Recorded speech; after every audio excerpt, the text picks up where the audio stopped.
Freedom, exploring a dangerous idea. Let us continue with a discussion of freedom.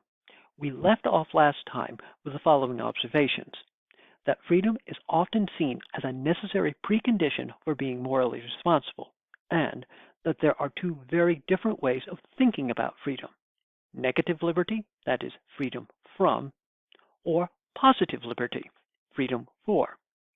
Different public goods draw from these different concepts of freedom, and as a result, we can find ourselves talking past each other.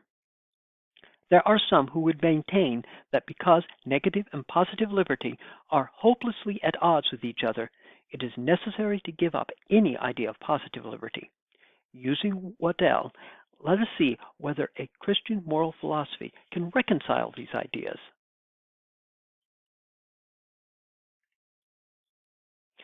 Wadell proposes that we map negative and positive into two different headings. One can see negative liberty, that is, freedom from, in terms of freedom of indifference. Positive liberty can be seen as the freedom of attraction. Different moral philosophers have championed different ideas of freedom. Freedom of indifference requires two things. First being the power to act. Imagine that you very much want to do something in Charlotte. However, there is a mad instructor in the biology department who has managed to plant a small electrode in your head so that every time you think about going, you faint. You have the will, you have the desire, you just don't have the power. The second thing that the freedom of indifference requires is the opportunity to act. Let us say that you are a brilliant writer, gamer, and programmer who has a novel idea for a new multi-level game. The problem is that you cannot find any backers. You certainly have the knowledge and the talent to realize your idea. That is, you have the power to bring your game about. What you lack is the opportunity. Fundamental to both the power to act and the opportunity to act is the idea of choice. You cannot choose what you cannot do, and you cannot choose what you are not allowed to do. Freedom of indifference is the ability to choose. Reducing morality with the power to choose, however, has its consequences. One consequence of this equivalence is that the more choices one has, the more freedom one would have as well, so that infinite choice would be the same as infinite freedom. But does having greater choices necessarily make one freer?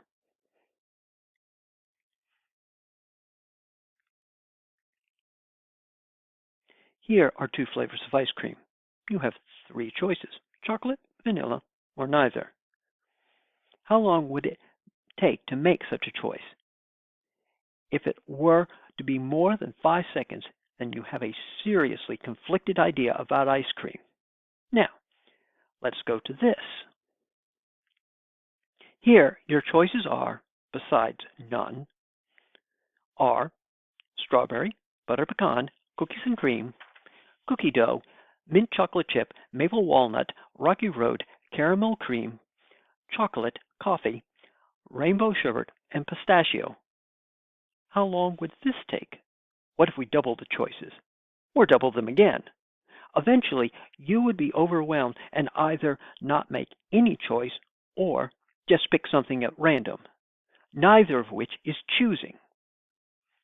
Freedom cannot be the same as choice because unbound freedom is not the same as unbound choice. Moreover, equating choice with freedom makes for an unjust society. Freedom of indifference entails that those who have greater means have greater freedom. Means provide for both ability and opportunity. By extension, the wealthy would be freer than the poor. The resultant inequities are self-reinforcing and unsustainable.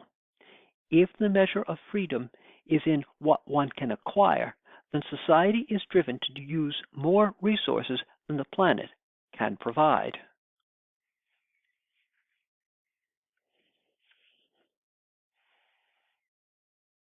Freedom of indifference leads to a paralysis of choice and so is self-destructive. Equating freedom with choice leads to a consumerist vision of liberty, a vision that is both unjust and unsustainable. The freedom of indifference makes the ability to choose the great good, and the thing being chosen becomes a matter of moral indifference. While the freedom of indifference is a necessary condition, it cannot stand on its own. Freedom requires that our choices be directed to the right things, which is to say, the freedom of attraction.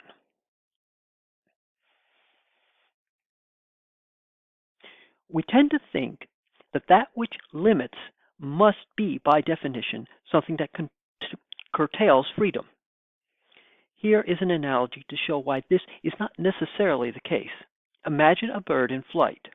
As the bird flies, she notices that the faster she goes, the greater the air resistance. Seeing that with greater air resistance she must put forth greater effort, she concludes that if there were no air resistance, she would be able to fly with no effort at all. However, without some air resistance, flight is impossible. Wadell identifies the thing that both confines freedom and makes it possible is temperance. Temperance is the ability to properly order desires and allow us to be attracted to the right things. If temperance is about the right ordering of our desires and that the things that one chooses are either good or bad rather than the choosing itself, then one must know what is good, which is something which must be learned and developed. This has three basic supports: becoming one's best self, developing habits that make for human happiness, and cultivating good habits.